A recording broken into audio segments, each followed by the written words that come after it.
Welcome to this week's edition of What's Not Making Headlines, the show that focuses on significant stories which are often not given much attention in mainstream news. My name is Ananda Khomo. Thank you so much for taking the time to join us. And the first story we're targeting this week is headlined Junior Doctors at Breaking Point.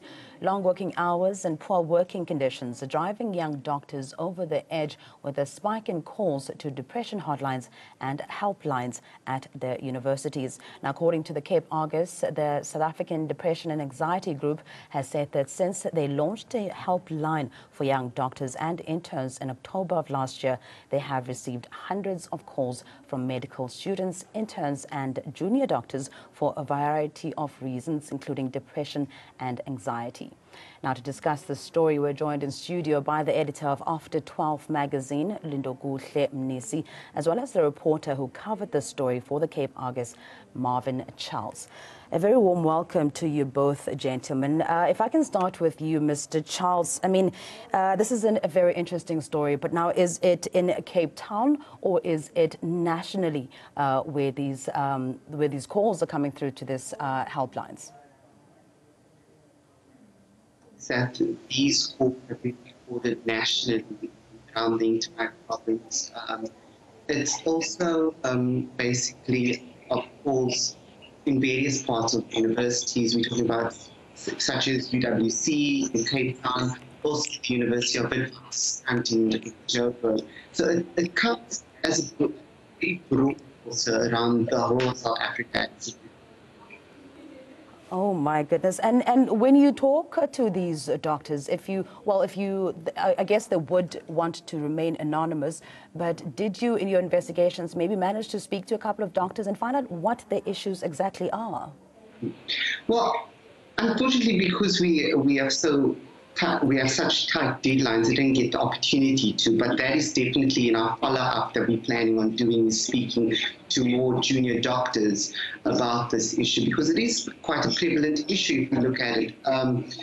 So I didn't get the opportunity to interview junior doctors, unfortunately. I did manage to interview a lot of organizations that deal with junior doctors, because these are organizations that junior doctors obviously work under, or,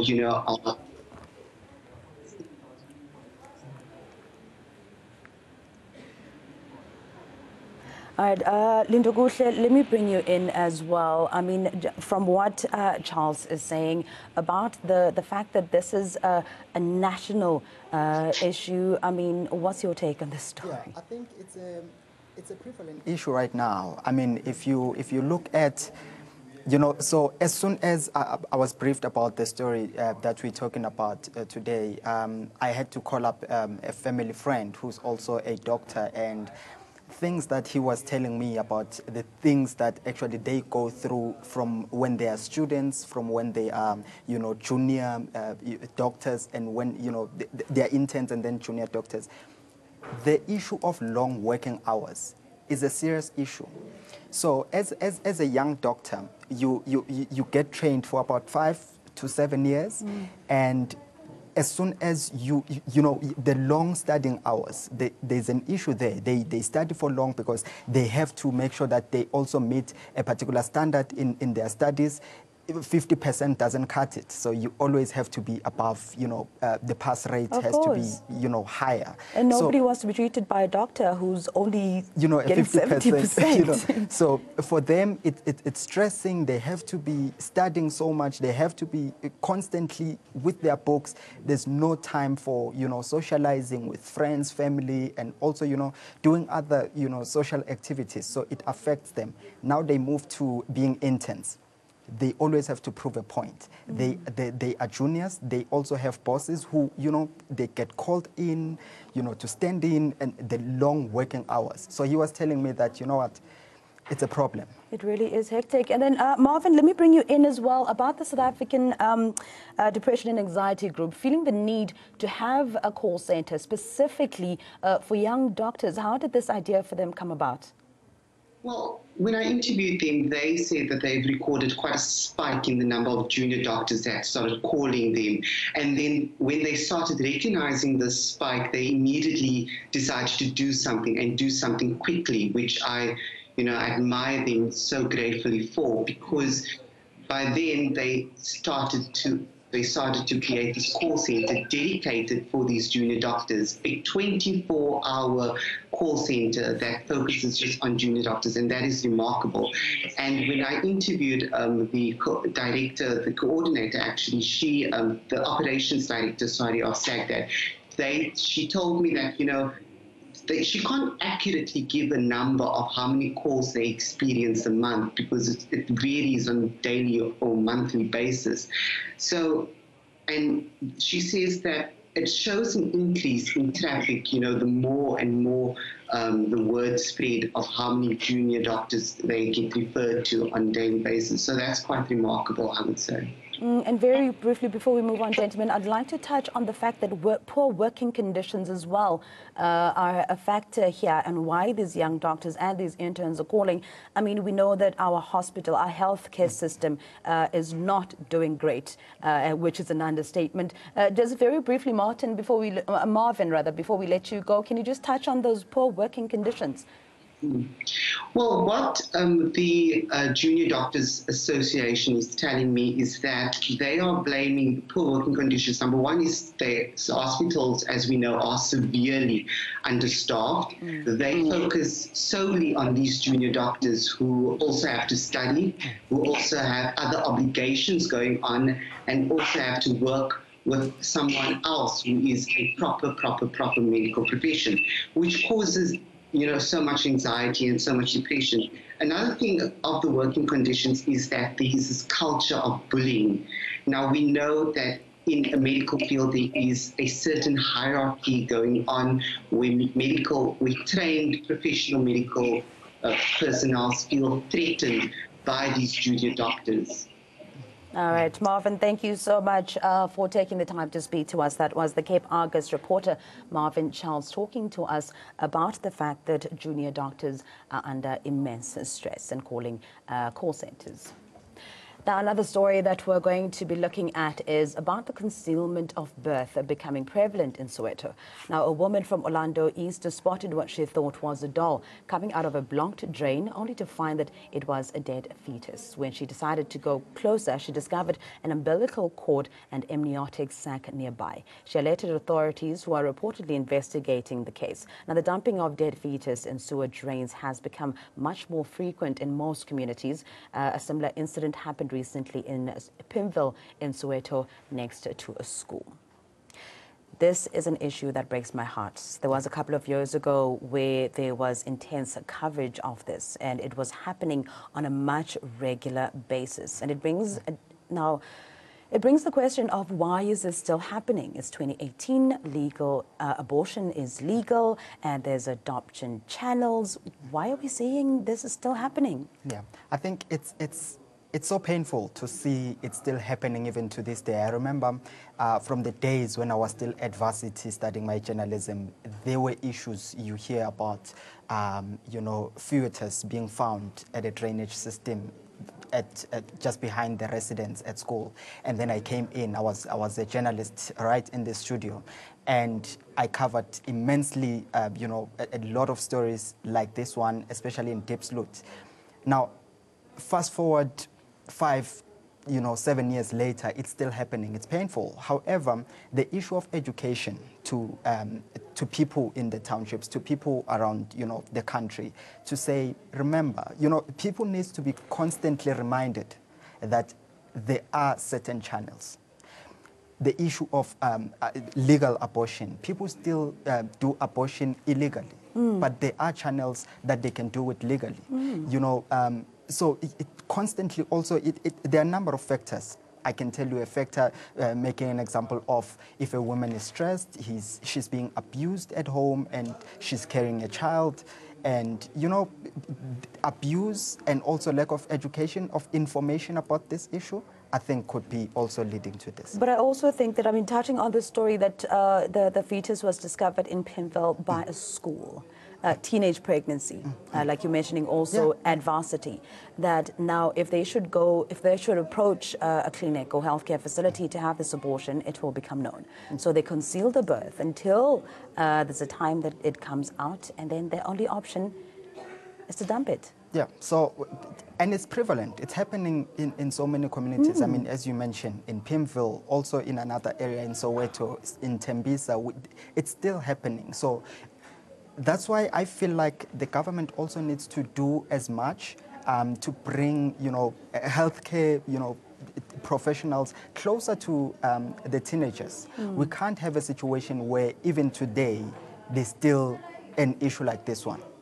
We need to bring medical practitioners close to where the teenagers are and constantly give this information to them so that they know at any given time, if they're not happy with the pregnancy, if they don't want the pregnancy, they can always consult to say, I can terminate during this month or the period of termination, so that they know. They never think it's taboo for them to abort a child, because when it's like this, it's out of hand now. And I was about to bring it. Is it a part of our culture, maybe as a black people, that adoption is a major issue because of ancestors and taking another child now to be raised by people of different ancestors? Is it our culture? Yeah, a lot of people still bring that, but also for the teenagers, it's still the fear of how do I tell the parents. Firstly, on make an example. Say you are in a varsity environment. You happen to fall pregnant, the parents don't know. All they know is that they are paying huge amounts of money for you to be studying. How do you go back home and say, look, before the diploma, before the degree, there's this child that is on the way? Stress.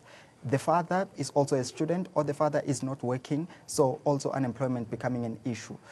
Culture as well becomes an issue, because right now we are in a situation where, as black people, we have a culture where it's still a taboo to have a child not knowing their ancestors. We still connect with ancestors so much. So culture also plays, a huge role in saying we can't bring another child that is not the same surname as us, So yeah, it's quite a number of factors that are affecting here. Heartbreaking story still, especially when there's legal ways of terminating a pregnancy. Now, a case of theft has been opened at the Ikageng police station in Potchefstroom after a bogus prophet duped a 17-year-old girl into giving him a laptop and 3 cell phones, all worth about 12,000 rand. The teenager told police that a man approached her and prophesied over her and her mother. He then offered to help them, provided that she gave him some of her urine. After she complied, the 3 of them drove to Ikageng Township, where the prophet asked her to provide him with a laptop and 5 cell phones in order for him to pray over them. The girl alleges that she went and borrowed a laptop and a cell phone from her friends, after which the girl was told to wait outside a nearby house, and the prophets disappeared with her valuables. I don't know what to say about this story. There are just many different ways on how people get their hands on your property. Yeah. Like we were talking off air, and I was, narrating a story of someone that I know personally that a similar incident happened to. It's so heartbreaking to see that things like this happen. So this is how it all happened. So now there are different tricks that criminals, because we need to call them. That's exactly what they are. These are thugs, these are criminals who are using different ways to steal from the people. So in the case of the person that I know close to me, is that she was coming from work. They stop her. They tell her that, you know what, let's prophesy over your life. We see this happening. We see this happening in your life. And you start thinking, oh, yes, actually, that's right. The moment you start responding, that is when they take over your life. So you get hypnotized. They hypnotize you now. They're in control of you. You can't, do anything, run or, say anything. Now, so you're under a spell type of thing? Basically, yes. Because now, how do you know? At that moment, you don't know. But you'll only find out later when they're gone. So they will ask you, they asked her that, okay, now, because you are close to home, go inside, go take a laptop, they very much like these devices. Go get a laptop, get any cash in the house and any cell phone in the house. You go in to the house, you take the stuff, you come back, you say, here. They take them, put them in the car. Do you have money in your bank account? She said, yes. They said, okay, how much is it? She said, this is how much is in it. I said, okay, cool. Come into the car. She went into the car. They drove to the nearest ATM. She withdrew money, everything that was there, gave to them, and then they say, okay, so now are you on your periods or what's the deal? She said, yes, I'm on my periods. They say, okay, since you're on your periods, I'm sure they are painful. Take this 8 rands. They gave her 8 rands. Go and buy a juice. When you drink the juice, it's going to be fine. She took it while she turned the other way to go buy the juice. When she turned back, they were gone. Oh my Cell Lord. phone, engagement ring, laptop, and money everything. From the ATM. Gone. So this is a crime. This is a strategy they use right now to rob people. They don't have to point you with a gun. They don't have to do anything silly to you. You give them voluntarily. Now, my question is, first of all, how do they find out this information about you? Because you mentioned that they ask you, they tell you certain things about yourself. So that you can respond, yeah. Yeah, so that you can respond. First of all, how do they find that information about you? And secondly, when you go to the police station and report such a thing, I mean, what do you say? Because you gave the stuff over willingly. That's the painful part because, I believe they put you under some sort of a spell. This is voodoo. Whether people believe it or not, but if you come to me as an African and you say someone came to me and said and prophesied and then I gave them everything willingly, things that I wouldn't do when I'm not under a spell, I'm an African. I'm like, look, Bauloi. Bagloi. So I think they have certain powers, and I don't know what I should be saying this, but I believe the issue we have, fake pastors right now, fake prophets right now, it could be a similar issue. These pastors who are allowing people, who are making people drink petrol, drink all this kind of nonsense, and make people, eat grass and stuff like that. The doom pastors, basically. Yes, I think they put the entire congregant under some kind of a spell. They have certain powers that allows them to hypnotize the entire congregate, and they are in control. They can give them anything they want to. So fake pastors, fake prophets, they do exist, and they do have certain powers that they either do get them the African way. Because much as I am African, well, how I would look at this type of thing is basically a society that is just so desperate for a society that's got so many problems, that the person that comes to you and says, I can help alleviate your stress or your poverty and whatever, and we just willingly do whatever it is. This is a very, very sad thing. It's a very sad one. I mean, the societal problems that we have, I think that is exactly what they use to come and convince you that they can help you. So if you have a problem, they come and tell you that you have a problem. This is the problem that we are getting from the powers above. And when you look into your life, you feel that actually this person is telling the truth.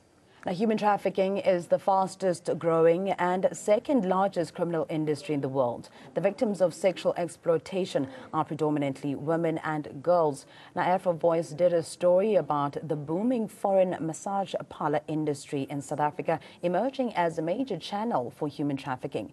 About 30,000 children are prostituted in South Africa, while up to 900,000 people are trafficked annually. This is according to the Commonwealth Judicial Education Institute. The International Organization for Migration said that many victims of human trafficking brought in for forced labor and sexual exploitation end up at Thai and Chinese massage parlors in the country. Now, joining us to further unpack this story is our Afro Voice reporter, Lillian Silapisa. Thank you so much for joining us. Now, you covered this story extensively. Tell us a little bit more about what you discovered during the investigations. Okay. I discovered that the human trafficking world is not as underground as we would imagine, as that, some of the things that happen are openly hidden. your massage parlors, they're out there, but you'd never think that they are used as a vessel for human trafficking. In some of these other spots where kids are used to beg on the street corners, begging for money, you find that in certain cases, those kids are being used by human traffickers to get money. Some of them are dependent on drugs. Some of them are threatened, their lives are threatened, or the lives of their families. So the industry is very shrewd and very violent. And sometimes we don't pay much attention to some of these things because on the face value, it looks like a legitimate business. But once you delve deeper into it, you realize that it's much sinister than that. Oh my! And then how did you come across? What led you to do such a story? Initially, I was following a story on missing people. I wanted to find out what happened to these people who've gone missing since 2013, 2012, whose cases sometimes end up as cold cases. I wanted to find out what happened to them, because a person cannot just vanish, on the surface of the earth. So I spoke to a few organizations, the International Organization for Migration, the Civilian Criminal Network in South Africa, and I asked them, and they said, you know what, some of these people go missing because they're trafficked, and these cases are not recorded as human trafficking, because when you report it, it's a missing persons report, and it stays open as a missing persons report until it becomes a cold case. So I then asked, how then do we follow up on this human trafficking cases? And that's when I found out about the massage parlors and the children that are used to beg on the street, and even some of these adult entertainment spots, your strip clubs and all. That's where the girls sometimes go when they're trafficked. Lindogut, what's your take on this? Yeah, it's quite shocking actually that it's happening, but there are different scenarios that we can explore as to how this happens. Right now, just recently, we've been dealing so much with an issue of slay queens, what they call slay queens, and what slay queens are willing to do to get money, and these are actually they perpetuate the similar problem that we are discussing right now. To say, if you are going to easily agree to traveling to Thailand, to China, to be joining these kind of things, there's so much that could be happening to you, So it's quite heartbreaking to see that women are being trafficked, and like she mentions, that they get missing for years, for months, and they can't just disappear. And I mean, it's a scary thought as well, or when you think that 30,000 children a year. And when you go on social media on any given day, there'll be that pink missing person day. I mean, what more can we do to protect our children? Much more than we're doing now. I mean, help me out. How do we curb this? How do we... I don't even know where we'd start, because it's not even that they're taken to Thailand, they're taken to China. Sometimes it's as basic as a child being taken to Limpopo and brought into Gauteng to be prostituted. So it's not as big as them going abroad. So it's not easy to say, here's a particular solution, let's do this, let's do that. Because some of these other people who are taken, they are, are lured in by the prospect of getting a job. You're told, you know what, I have a job for you, come do this, come do that. And then you come through and then you find that, you are put in this position where you work 14 hours a day, 7 days a week, and get paid a pittance. So the solution really would be getting a lot of people involved, the police, the Home Affairs, social development, just many different role players to come together and try to find a solution around this problem. And you see this coming from rural areas. I mean, we know that there are hardly any economic opportunities in the rural areas. And if somebody says, I am in Johannesburg and I can get you a job in this place, obviously you'll come through, I mean, it has now become easier. We think it's as easy as that to get a job because, we get people on Facebook offering us jobs via inbox. So it's easier for, women to, fall into the trap of saying, okay, I just got offered a job. This person is running a nice, you know, massage parlor, and they saw my pictures on Facebook because, you know, I'm a model. You know, all these young models coming out to say, you know, I'm a model, and now this person has spotted my talent. They want me to come to their... They don't know what they are being lured into, you know. So it's quite a number of challenges. People from the rural areas, away from opportunities, they know that if I go to this place in Johannesburg, in Pretoria, in all these big cities, guaranteed this is my breakthrough from, you know, the poverty that I'm enduring here at home or whatever the situation. That's why, as she says, they can just take you from a rural area in Limpopo and you come to Gauteng and you are, you know, fed drugs for the first 2-3 times and then you are hooked. Then you have to be serving your masters. They take you from, you know, one province to the other, and because you are in a desperate situation, you might just, you know, fall into it and stay there. And it's going to be hard to go back home. And if you get killed, no one is going to know because you might have lied to parents to say, no, I'm going to this place, whereas you are going to another place. Or you could have said, I'm going to this place, but the place doesn't exist. The parents look for you, they can't find you. It's just a number of issues that we're dealing with here. And like she said, this little, you know, we can say that can actually help. It's a number of people that needs to get involved. Government, police, you know, home affairs, and all those departments need to come together, come up with, you know, a working solution to say, this is how you get a job, this is how you apply for a job. If they ask you for money, that is not a job for you. And now it brings to mind an incident where a 19-year-old girl went missing, and police were unable to help the father who'd gone to the police station to report this. And they said something about it's a Friday. I'm sure she's gone out jolling and she'll be back either Saturday evening or Monday morning, and don't worry about it. And because the man obviously had money, you know, he was able to hire a private investigator and then who managed to find the daughter in time, and it turned out that that girl was to be trafficked. And it also brings in, if you've got money, then you're able to, talk to me about that, Lillian. Yeah, what happened is, you know, the father and the daughter had a very good relationship, you know, so the daughter would be, if she left, she'd be like, Dad, I'll come back at 7, you know, so they had that kind of relationship. On that particular Friday, she said, you know what, I'm going to church, I'll be back at 7. 7 o'clock, she's not back. 9 o'clock, she's not back. So the father goes to the police and says, you know, listen, my daughter went out, but she hasn't been back. And like you said, they said to him, no, relax, it's the weekend, so she'll be back. So upon realizing that, no, something must have gone wrong, he sought a private investigator. And the daughter was found in a deserted farm in Pretoria. And she was found, there was one white girl, one colored girl, one Indian girl, plus her one black girl. And apparently they were going to be shipped off abroad. You know, the father was lucky to have found her at that particular time. Otherwise, she would have been another statistic, and she would have been reported as a missing person and not necessarily being human trafficked. Oh, lovely ending to a very sad case. Guys, thank you so much for coming through for this week's edition of the show. Linda Mnisi, After 12 magazine editor, as well as Lillian Silabisa, who's our Afritona reporter. Well, and that's where we leave it for today. Interesting insights and analysis from our guests there. Do join us again next week as we explore and give you more news that does not make headlines. Samananda Khomo, take care.